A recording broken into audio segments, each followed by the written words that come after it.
At a convention of Jehovah's Witnesses in California, new members are taking the plunge. At your baptism, you said yes. They're joining more than 8 million members worldwide.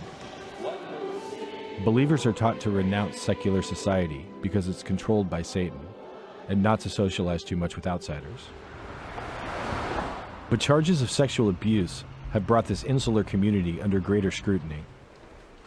And now, in this San Francisco courtroom, the first child abuse case against the Jehovah's Witnesses to go to trial is underway. The next matter on the calendar. Candace Conti is suing the organization for failing to protect her from a known child abuser when she was 9 years old. If I were to sum up our goals of this case, it was to attack the policies and procedures that were in place that let a serial molester continue to molest children. Conti's lawyer says instructions from Jehovah's Witness leaders have enabled child molesters. The instructions were, you keep these pedophiles secret. The case hinges on letters from Jehovah's Witness leaders to the heads of local congregations. For almost 20 years, they've ordered them to send reports, like this one, for every known child abuser, to hide these cases from their congregations, and not to cooperate with law enforcement or the courts unless instructed to. They've refused judges' orders to turn over these abuse reports, so no one knows how many cases like Conti's are out there. Jehovah's Witnesses abhor child abuse of any form. The Jehovah's Witnesses insist that they comply with the law, and their lawyers argue that the First Amendment gives them the right to set child abuse policies as they see fit. Religious beliefs and standards of Jehovah's Witnesses were at play in this case from start to finish. The religious beliefs come from the Watchtower Bible and Tract Society in Brooklyn, which has often used the First Amendment to defend its policies of separation.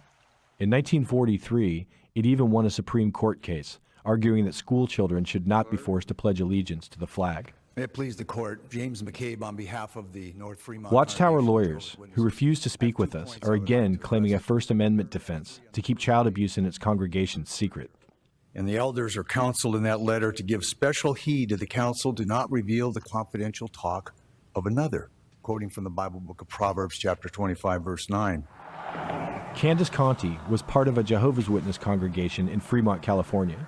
She was often grouped with adults to go knocking on doors, including this man, Jonathan Kendrick.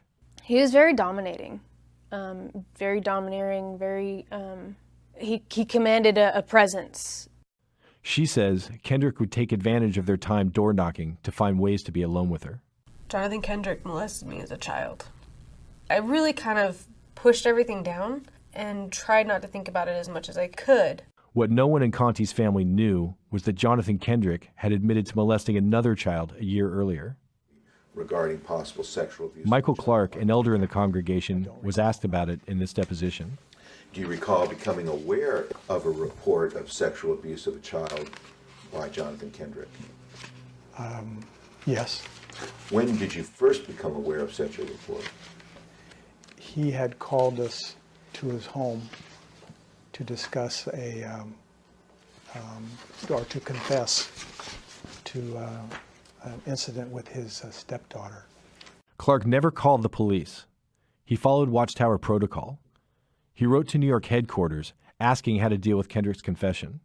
They told him not to investigate the matter further. Instead, they said, provide him with strong scriptural counsel to avoid a repetition of such a serious offense. We don't make that public to the congregation. That's confidential.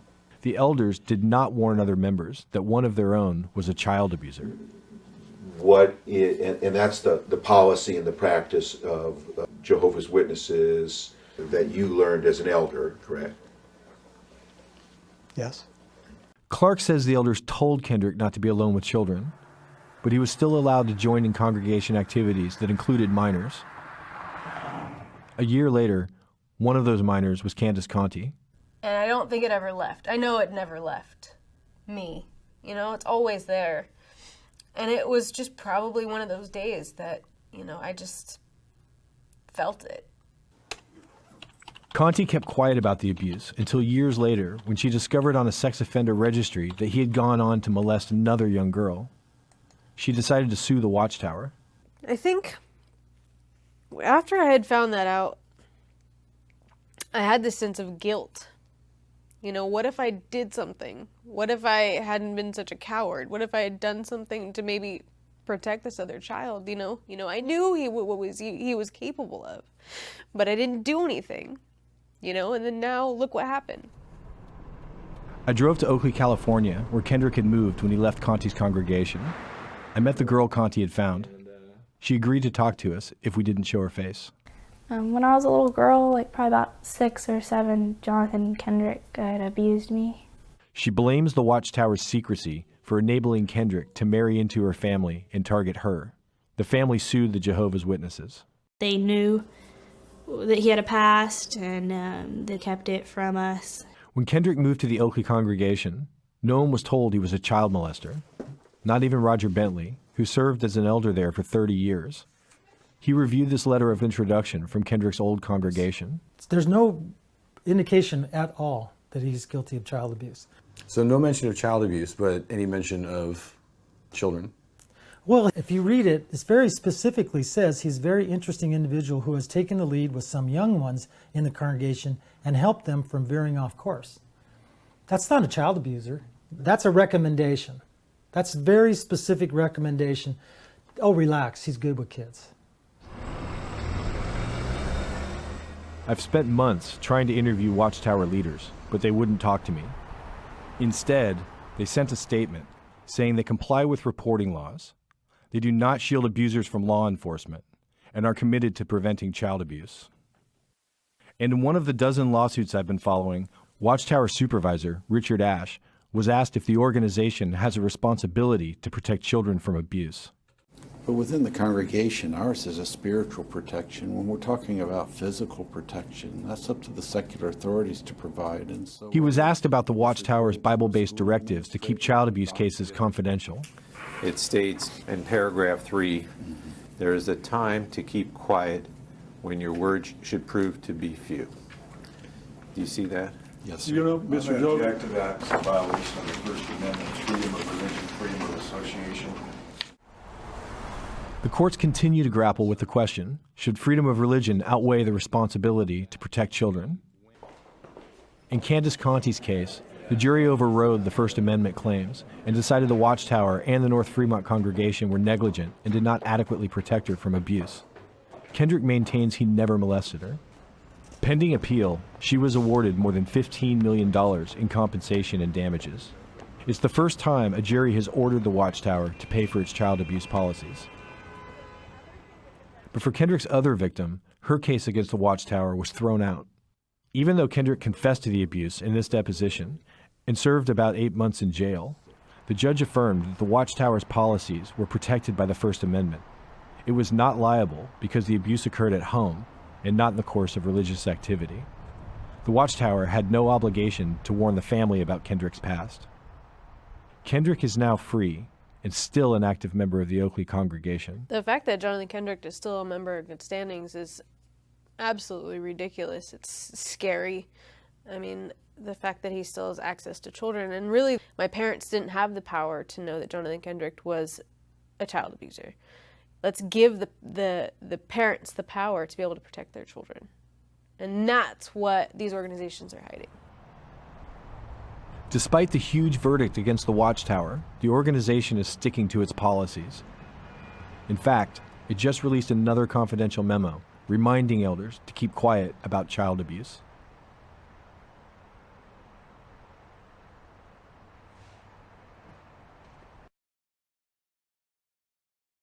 Good morning, everybody. Hope everybody's having a wonderful weekend.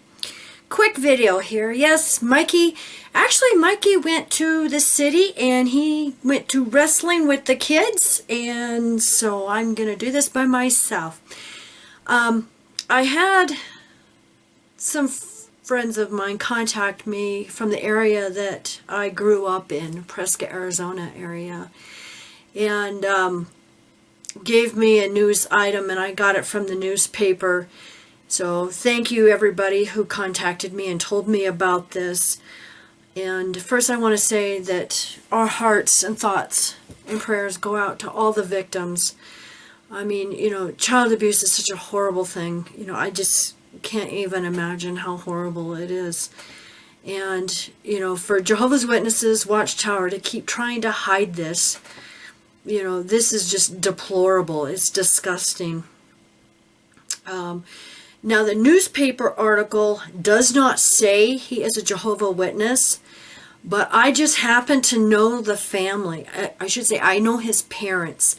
The kids were a little bit younger than me, and since I got married early and left Prescott area when I was 16, you know, I didn't know the kids at all. But I do know the parents, and Bill, and I think her name was Ann. Very nice, you know, JW couple, very sweet. And this is the news report on their oldest son, Brandon. And I'm just going to read what the newspaper article says. This is from the Arizona Daily Independent. Brandon Josiah Butler, age 41, was arrested by Yavapai County Sheriff's detectives on November 23, 2016, at his home in Prescott Valley on charges including 4 counts of sexual contact with a minor and a single count of sexual abuse. He is being held without bond in the Camp Verde Detention Center. Earlier this month, deputies were dispatched to a reported child molestation involving a person known to Butler. Yavapai County Sheriff's Officer detectives were assigned to investigate and discovered 3 additional victims also molested by Butler in recent years. All the victims are female, and a majority of the abuse involving Butler occurred while the victims were in their pre-teen years. This means younger than 13. Detectives have since documented accounts from all 4 victims describing ongoing and very specific sexual abuse involving Butler taking place in the Prescott Valley area. Detectives believe that there may be additional victims who were abused by Butler and are requesting contact from those victimized by him or have knowledge of such activity involving others. It does not matter if the abuse took place recently or years past. Anyone with information are urged to call Detective Dan Pritchard at 928-777-7275.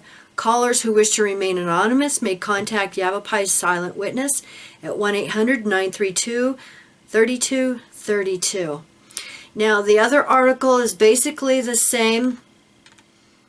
So if anyone knows of any abuse victims, please contact the Yavapai County Sheriff's Department in the Prescott Valley area. And like I said, I feel sorry for the parents because, this is horrible. This is horrible. And what's interesting is they had a congregation dance not too long ago, and he was hauled in before the elders for an incident. So I'm wondering, if this wasn't one of the incidents, that he molested a young girl. And if so, shame on you elders for not warning the congregation. How many more victims are there out there? It's just, I'm speechless. So just another case of, another Jehovah Witness, molesting children. Now, I also have an email here from someone that contacted us through our website, from Sherry, and I'm not going to mention a last name. Sherry, thank you so much, for letting me know. And I just want to let you all know, Sherry is not a witness and never has been. Neither is her family. But this is what she sent me. Shalom, you wonderful people. Our daughter was raped by a JW neighbor when we lived in Hawaii. He got away with it. And also 4 other girls in the kingdom hell. Oy vey. She was 15 at the time. The dude that did it died of some disease. I thank God that we never became JWs. Cat. But anyway, thank you so much, Sherry, for sharing that, and letting us know. And it's disgusting how this organization hides their child abuse problem and will not do anything about it. It's just deplorable. So just wanted to give you this quick news update. And thank you so much for watching. New subscribers, watching our videos and messages and emails. And I will get to your messages as soon as I can. Love you guys and have a great weekend. Bye.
Yeah, Dr. Jason Morrison, theologist again. I just want to say thank you for watching the videos, and I hope you got plenty of self-rediscovery and freedom out of it.